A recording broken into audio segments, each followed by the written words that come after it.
After World War I, the United States stepped into what history calls the Roaring Twenties, a dazzling, vibrant decade bursting with energy, but also seeded with tragedy. As the smoke of war cleared, the American economy exploded, as if the entire nation was trying to make up for lost time. Factories that once produced weapons shifted to making consumer goods. Toasters, vacuum cleaners, refrigerators, and most famously cars, all became the symbols of modern life. Henry Ford, with his revolutionary assembly line, turned automobiles from a luxury into something ordinary families could afford. That single innovation fueled a boom in related industries like oil, steel, and rubber, and even transformed the nation's roads and cities. With every Model T rolling off the production line, Americans felt they were driving toward a brighter future, one where technology and productivity were the keys to happiness. Major cities like New York, Chicago, and Detroit expanded rapidly. Skyscrapers rose like steel giants, embodying an unshakable belief in progress. Electricity lit up entire neighborhoods, jazz music pulsed through bars and dance halls, and the radio became the heart of every home. By 1929, 10 million households owned one, marking the dawn of mass media and shared national culture. Economic growth unleashed an unprecedented wave of consumerism. Americans, especially city dwellers, began buying not just for need, but out of confidence and pride. Spending was seen almost as a patriotic act, proof of success and optimism. The slogan of the decade was, "Buy now, pay later." People purchased cars, fridges, and furniture on credit, and personal debt ballooned. But nobody worried. Stock prices were soaring, factories were busy, and everyone believed the future could only get better. Beneath that glitter, however, rural America told a different story. While cities glowed with prosperity, farmers were drowning in hardship. During the war, high demand for food had driven them to borrow money to expand and modernize their farms. But when peace came, demand collapsed, crop prices plummeted, and debts piled up. Many couldn't repay what they owed. Land was seized, families lost their homes, and thousands of farmers packed up and moved to the cities, only to find fierce competition and no promise of work. Two Americas coexisted, one blazing with neon lights, the other sinking into shadow.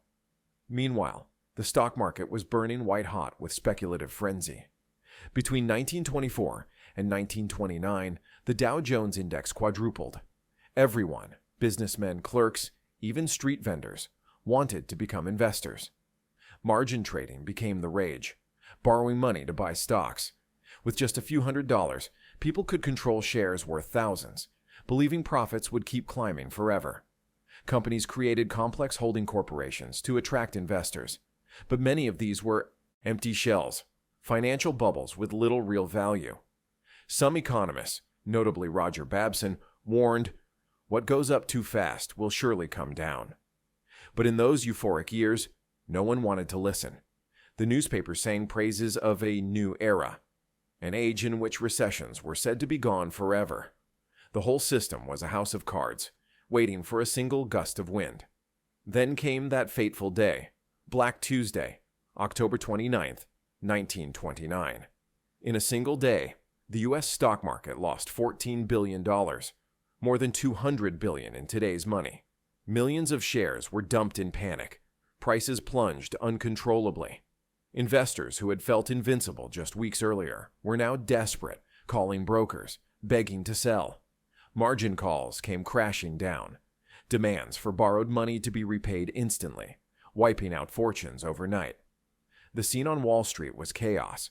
People shouting, crying, collapsing. Some even leapt from office windows, unable to face ruin. But the collapse didn't stop at Wall Street. Banks, which had recklessly loaned money for speculation, suddenly found themselves insolvent. As word spread, terrified citizens rushed to withdraw their savings, creating waves of bank runs. Thousands of banks went under. Life savings, bonds, and investments, once symbols of pride and security, were now worthless scraps of paper. The shock rippled across the globe. American banks pulled back loans from Europe, toppling already fragile post-war economies, especially in Germany and Austria. Within 3 years, world trade had been cut in half. Factories stood idle, warehouses overflowed with unsold goods, and crops rotted in the fields, because nobody could afford to buy them.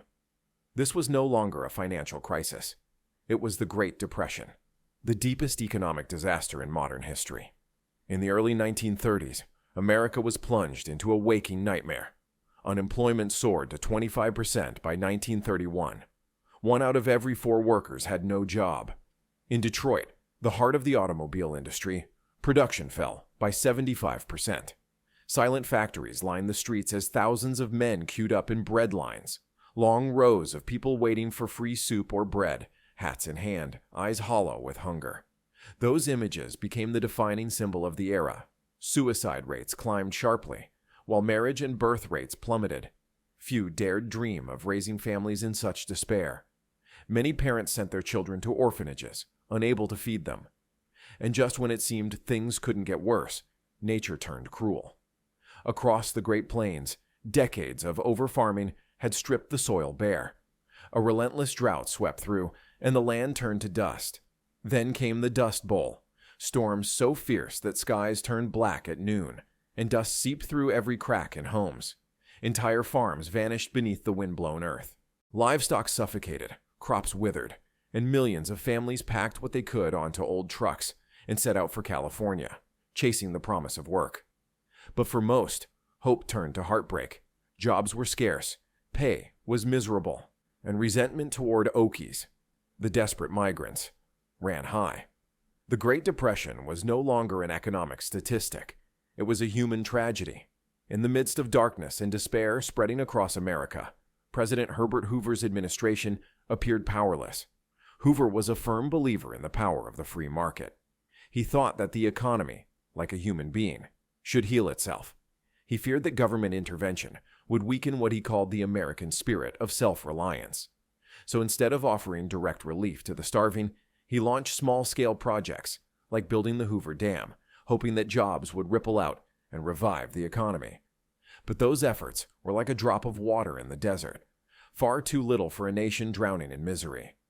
Shantytowns began to rise on the outskirts of major cities. The homeless built shelters out of cardboard and scrap metal.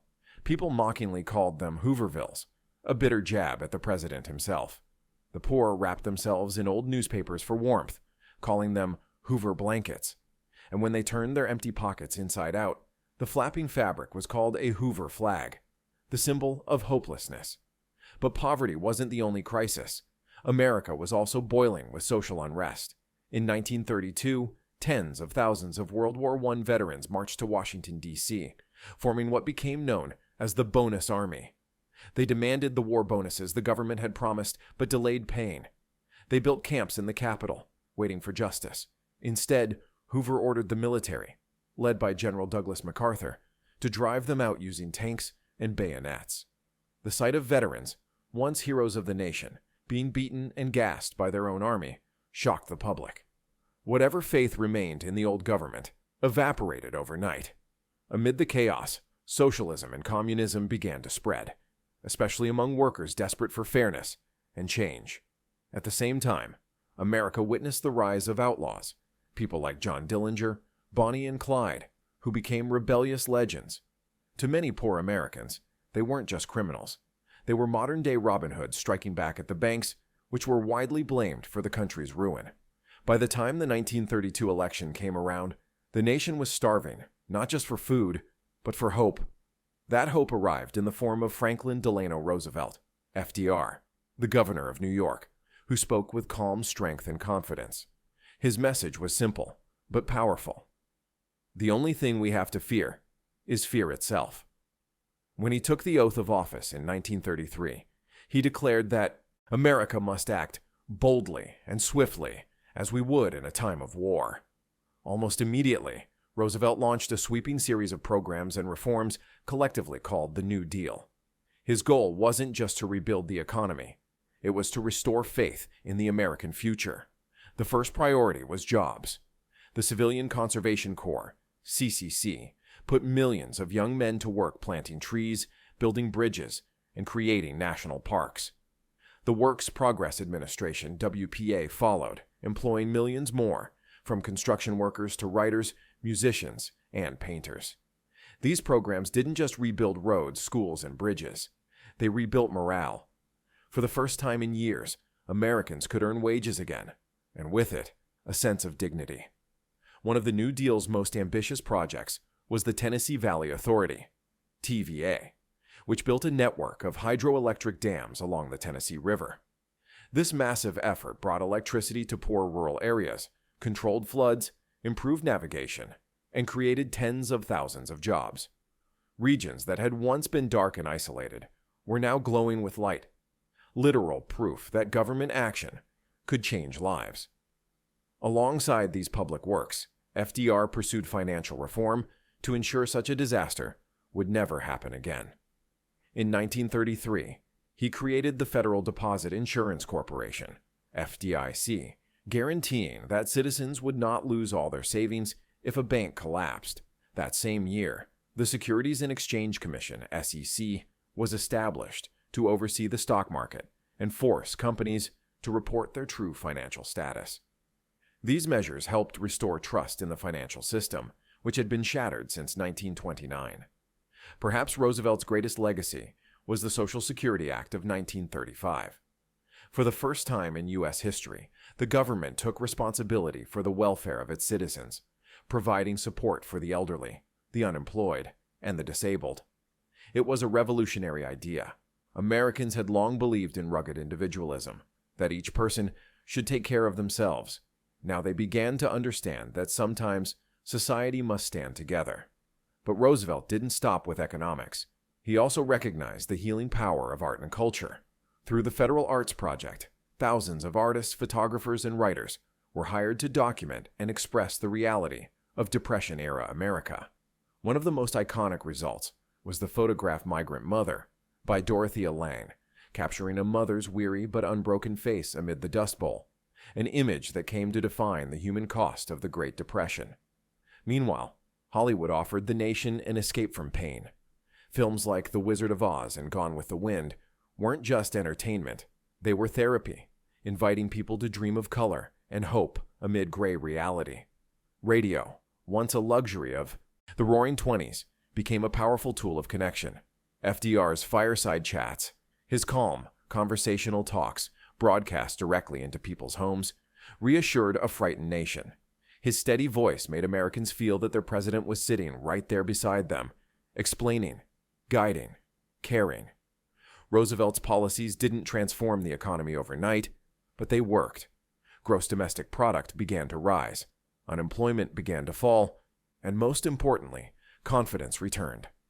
Banks reopened safely, factories hummed again, and people dared to spend. Yet even with all these gains, the recovery remained fragile. By the late 1930s, America's economy was still shaky, until another storm swept the world, World War II. When war erupted in Europe, the United States initially stayed neutral, but the demand for weapons and supplies from the Allies soon pushed American factories into overdrive. It wasn't just the New Deal, but wartime production that finally pulled the nation out of the Great Depression. By 1940, unemployment had plunged, and industry was mobilized on an unprecedented scale. Once silent cities were now roaring with machinery again, and for the first time, women entered the workforce in massive numbers. The iconic figure of Rosie the Riveter, sleeves rolled up, wrench in hand, under the slogan, "We can do it," became the face of this new era of strength and unity. By the early 1940s, America had not only recovered, but was emerging as a global superpower. Yet the lessons of the 1930s stayed etched in the national memory. Americans had learned that blind prosperity can lead to ruin, and that economic freedom must be guided by ethics and law. The Great Depression was more than a financial catastrophe. It was a turning point in social thought. A nation once devoted to pure individualism came to accept that government had a vital role in ensuring fairness and security. The old notion of a small government that simply watched from the sidelines gave way to an active state, one willing to protect its citizens from the tempests of the market. But beyond numbers and policies, the true legacy of that era was the resilience of the American spirit. Amid despair, people still found ways to endure. Farmers fought against the dust. Workers organized and demanded rights. Artists captured truth on canvas and film. And a government, for the first time, had the courage to act so that no one would be left behind. The Great Depression didn't end with a victory parade, but with the roar of factories, the march of soldiers, and a renewed faith that America could rise from its own ruins. It left behind a timeless message. Prosperity isn't just about money or stocks. It's built on trust, fairness, and community